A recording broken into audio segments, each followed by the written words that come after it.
Behold, the glorious Loki Warframe, the best frame for all of the things, except for the things he is not the best at. Loki has so many abilities that let you manipulate enemies that you won't need any help other than your weapons to deal with them. Radial Disarm in particular, you have an ability that literally just removes enemies' ranged weapons. Do you know how difficult it is to defeat melee enemies in Warframe when we have this many explosive weapons in our loadouts as possible choices? It's not very hard, needless to say. And you might not like the amount of melee range we currently have access to, but it's more than enemies have, so you're going to be totally fine.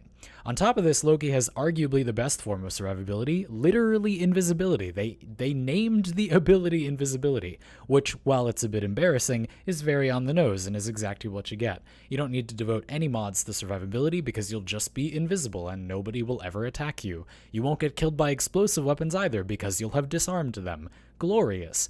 Limbo's other two abilities, well, they're not good for what they say they do, but you can plop down a decoy and then switch teleport to it to teleport like all the way across the visible part of the map, which makes him really fast too.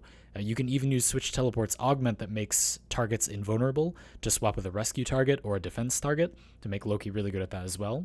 Decoy is usually an absolutely atrocious ability, except for all the situations in which it is not. It is sometimes really good if you can use it behind terrain.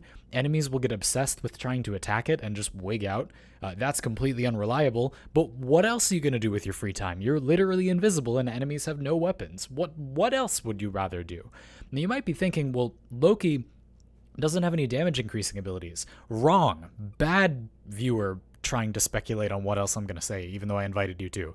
Invisibility gives you stealth multipliers. Radial Disarm has an augment that gives you radiation.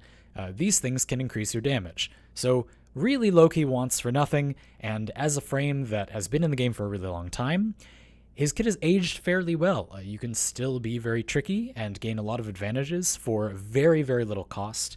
I think one of the best things about Loki, too, is that if you want to put on a mod that you simply like on your Warframe build, Loki has all the space in the world for it. Like, you do not need very many mods to make these abilities very, very good. Now, I know what you're thinking. Loki must be my favorite Warframe. Isn't that right?